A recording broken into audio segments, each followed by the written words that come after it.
ರೈತರನ್ನ ಕರೆದ ಕೂತ ಮುಖ್ಯಮಂತ್ರಿ ಅವರು ಅದನ್ನೆಲ್ಲ ಮಾತುಕತೆ ಮಾಡಿ ಏನೇನು ಆಕತಿ ಏನಿಲ್ಲ ಅದನ್ನ ನಮಗೆ ತಕ್ಷಣ ಹೇಳಬೇಕು. ಅಲ್ಲಿವರೆಗೆ ನಾವು ಇಲ್ಲಿಂದ ಕದರುವುದಿಲ್ಲ ಅಂತೇಳಿ ನಾವು ಹೇಳ್ತೀವಿ. ಹೋಗಂಗೆ ಇಲ್ರಿ, ಕೂತ್ ಬಿಡು. ಎಲ್ಲಾ ಕಡೆ ಉಳುಮೆ ಮಾಡ್ತಿದ್ವೋ ಅದೇ ಪ್ರಕಾರ ನಾವು ನದಿ ದಂಡೆಗೂ ಉಳುಮೆ ಮಾಡ್ತಾ ಅಲ್ಲಿ ಪೀಕ್ ಮಾಡ್ತಾ ಬಂದಿದ್ದೀವಿ. ಆದರೆ 2006ರೊಳಗೊಮ್ಮೆ 2009ರೊಳಗೊಮ್ಮೆ ಈ ರೀತಿ ನಮಗೆ ಪ್ರವಾಹ ಬಂದ ನಮಗೆ ಅಲ್ಲಿ ಹಾಕಿದಂಥ ಪೀಕ್ ಎಲ್ಲ ಹಾಳಾಗಿ ಹೋತ. ಆನಂತರ ಮುಂದೆ ಒಂದು 2-3 ವರ್ಷ ಅಷ್ಟೇ ಬರಲಿಲ್ಲ, ಮತ್ತು 19ರಾಗ ಬಂತ. ನಾವು ಅಲ್ಲಿ ಇನ್ನೇನು ಪ್ರವಾಹ ಬರುವುದಿಲ್ಲ ಅಂತೇಳಿ ಶಾಶ್ವತವಾದಂಥ ಒಂದು ಪೀಕನ್ನು ಮಾಡಿದ್ವಿ ನಾವು. ಶ್ರೀಗಂಧ, ರಕ್ತಚಂದನ ಮತ್ತು ಹೆಬ್ಬೇವ ಇವನ್ನೆಲ್ಲ ಮಾಡಿ ನಾವು ಇನ್ನೇನಪ್ಪ ಅವು ಪೀಕ್ ನಮಗೆ ಕೈಗೆ ಬರ್ತಾವೆ. 5-6 ವರ್ಷ ಆಗೈತಿ, ಇನ್ನೊಂದು 5-6-7-8 ವರ್ಷ ಬಿಟ್ಟರೆ ಕೈಗೆ ಬರ್ತಾವ ಅಂತೇಳಿ ಅಂದ್ರೆ 2019ರಾಗ ಏನು ಬಂತು ಅವಾಗ ನಮ್ಮ ಎಲ್ಲ ಪೀಕ್ ಹಾಳಾಗಿ ಹೋತು. ಆ ಪೀಕ್ ಹಾಳಾಗಿ ಹೋದ್ರೆ ಅದಕ್ಕೇನು ನಮಗೆ ಪರಿಹಾರ ಕೊಡಲಿಲ್ಲ. ಈ ಕಬ್ಬ, ಈ ಚಿಲ್ಲರ್ ಪೀಕ್, ಗೋವಿನ ಜೋಳ ಇಂಥದಕ್ಕೆಲ್ಲ ಸ್ವಲ್ಪ ಪರಿಹಾರ ಕೊಟ್ಟರು.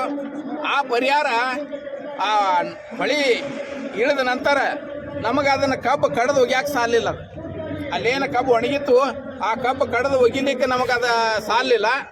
ಪ್ರತಿ ವರ್ಷವೂ ಅವ್ರು ಏನು ಪರಿಹಾರ ಕೊಟ್ಕೋತ ಬಂದಾರಲ್ಲ ಅದು ಯಾವ ಇದಕ್ಕೂ ರೈತರಿಗೆ ಇದಾಗುವುದಿಲ್ಲ. ಅದು ಯಾಕಂದ್ರೆ ಇದು ಅವರ ಒಂದು ಟೈಮ್ ಕಸ ತಗ್ಸಿದ್ದ ಪಗಾರನೂ ಆಗಂಗಿಲ್ಲ. ಅದ ಈ ರೀತಿ ಆಗೋದ್ರಿಂದ ರೈತರಿಗೆ ಏನು ಉಪಯೋಗ ಆಗೋದಿಲ್ಲ. ಅದಕ್ಕೆ ನಾವು ಶಾಶ್ವತ ಪರಿಹಾರ ಯಾಕೆ ಕೇಳಾಕ್ತಿದೀವಿ ಅಂದ್ರೆ ಆ ಜಾಗದಾಗ ನಾವು ಏನೋ ಪೀಕ್ ಮಾಡಿದ್ರು ಅದು ನಮ್ಮ ಕೈಗೆ ಹತ್ತೋದಿಲ್ಲ.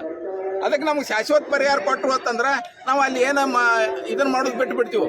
ಅದಕ್ಕೆ ಶಾಶ್ವತ ಪರಿಹಾರ ಕೊಡಬೇಕು. ಈಗ ಸದ್ಯ ನಮ್ಮದು ಏನು ಮುಳುಗಡೆ ಆಗಿತ್ತಲ್ಲ, ಈ ತಕ್ಷಣ ಇದಕ್ಕೆ ಪರಿಹಾರ ಕೊಡಬೇಕು ಅಂತೇಳಿ ನಾವು ಹೇಳಾಕ್ತಿದ್ವಿ. ಈಗ ತಕ್ಷಣ ಇದೇನು ಮುಳುಗಡೆ ಆಗಿ ಎಲ್ಲ ಇದಾಗೈತಿ, ಇದಕ್ಕೆ ಕಬ್ಬಿಗೆ 1 ಲಕ್ಷ ರೂಪಾಯಿ ಕೊಡಬೇಕು, ಉಳಿದ ಪೀಕಿಗೆ 50,000 ರೂಪಾಯಿ ಕೊಡಬೇಕು ಅಂತೇಳಿ ನಮ್ದೆಲ್ಲ ಒತ್ತಾಯ ಐತಿ. ವಿಶೇಷವಾಗಿ ರೈತರಾಗಿ ನಿಂದಿಸಬೇಕನ್ನೋ ನಿಟ್ಟಿನಲ್ಲಿ ಘಟಪ್ರಭಾ ಪ್ರವಾಹ ಯಾವ ರೀತಿಯಾಗಿ ತಮಗೆ ಆತಂಕವನ್ನು ನಾವು ಇಲ್ಲ ಆಲ್ಮಟ್ಟಿಗೆ ಹೋಗಿ ನಾವು ರಕ್ತಚಂದನ ಅಗಿ ತಗೊಂಡ್ಬಂದ್ವು, ಮುಂದೆ ಜಮಖಂಡಿಗೆ ಹೋಗಿ ಹೆಬ್ಬೇವನ ಅಗಿ ತಗೊಂಡ್ಬಂದ್ವು. ಶ್ರೀಗಂಧ ದಲಿತ ಪರ ಸಂಘಟನೆಗಳು, ಮುಖ್ಯವಾಗಿ ಎಲ್ಲ ವ್ಯಾಪಾರಸ್ಥರು ಇವತ್ತು ನಾವು ಗಮನಿಸಿದ ಹಾಗೆ ಮುಧೋಳ ಸಂಪೂರ್ಣವಾಗಿ ಬಂದಾಗಿದೆ. ಈ ಬಂದ್ ಯಶಸ್ವಿಯಾಗಿದೆ. ಈ ಯಶಸ್ವಿಗೊಳಿಸಲಿಕ್ಕೆ ಕಾರಣೀಕರ್ತರಾಗಿರುವಂತಹ ಎಲ್ಲ ಸಂಘಟನಾ ಪ್ರಮುಖರಿಗೆ ಧನ್ಯವಾದಗಳನ್ನು ಸಮರ್ಪಣೆ ಮಾಡೋಣ. ಇವತ್ತಿನ ಈ ನೆರೆ ಸಂತ್ರಸ್ತರ ಶಾಶ್ವತ ಪರಿಹಾರಕ್ಕಾಗಿ ಏನು ಹೋರಾಟವನ್ನು ಮಾಡಿಕೊಂಡು 3ನೇ ಹಂತದ 3ನೇ ಸ್ವರೂಪದ ಮುಧೋಳ ಬಂದ್ಗೆ ಕರೆ ಕೊಟ್ಟಂತಹ ಎಲ್ಲ ಮುಖಂಡರುಗಳ ಒಂದು ಬೆಂಬಲಕ್ಕೆ ತಾವೆಲ್ಲ ಸಂಘಟನೆಯವರು ಬೆಂಬಲಿಸಿ ಯಶಸ್ವಿಗೊಳಿಸಿದ್ದೀರಿ. ಮತ್ತು ಮುಖ್ಯವಾಗಿ ನಾವು ಮಾಧ್ಯಮ ಮಿತ್ರರಿಗೆ ಧನ್ಯವಾದಗಳನ್ನು ಸಮರ್ಪಣೆ ಮಾಡಬೇಕು. ನಮ್ಮ ಎಲ್ಲ ಹೋರಾಟದ ಜೊತೆಯಲ್ಲಿ ಅವರು ನಮ್ಮ ಜೊತೆಗೆ ಇದ್ದು ಎಲ್ಲ ಜನರಿಗೆ ಈ ಒಂದು ವಿಷಯವನ್ನು ಮುಟ್ಟಿಸುವಲ್ಲಿ ಬಹಳ ಮಹತ್ವದ ಪಾತ್ರವನ್ನು ವಹಿಸಿದ್ದಾರೆ. ಅವರೆಲ್ಲರಿಗೂ ತಾವು ತುಂಬ ಹೃದಯದ ಅಭಿನಂದನೆಗಳ ಸಮರ್ಪಣೆ ಮಾಡಬೇಕು.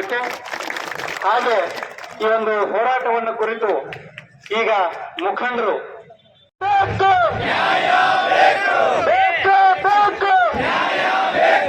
ಎಲ್ಲಿವರೆಗೆ ಹೋರಾಟ,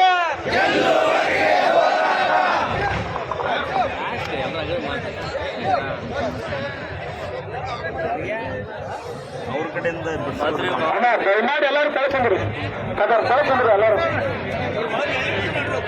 ಕಳ್ಕೊಂಡ್ರಲ್ಲ.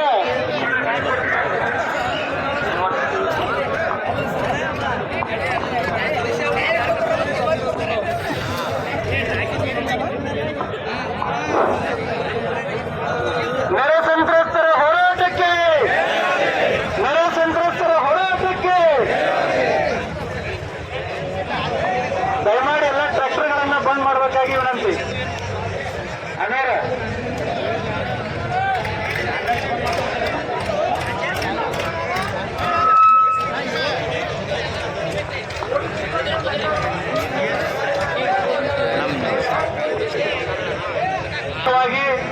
ಈ ಬಂದ್ಗೆ ಬೆಂಬಲಿಸಿ ಮುಧೋಳ ತಾಲೂಕಿನ ಎಲ್ಲ ವಕೀಲರ ಸಂಘದ ಅಧ್ಯಕ್ಷರು, ಉಪಾಧ್ಯಕ್ಷರು, ಎಲ್ಲ ಪದಾಧಿಕಾರಿಗಳು ಕೋರ್ಟ್ ಅನ್ನ ಬೈಕೌಟ್ ಮಾಡಿ ಈ ಒಂದು ಹೋರಾಟಕ್ಕೆ ಬೆಂಬಲವನ್ನು ಕೊಟ್ಟಿದ್ದಾರೆ. ಅವರೆಲ್ಲರಿಗೂ ತುಂಬ ಹೃದಯದ ಧನ್ಯವಾದಗಳು. ಅವರು ತಮ್ಮ ಬೆಂಬಲವನ್ನ ಈ ಮೂಲಕ ವ್ಯಕ್ತಪಡಿಸಬೇಕಾಗಿ ಅವರಲ್ಲಿ ವಿನಂತಿ.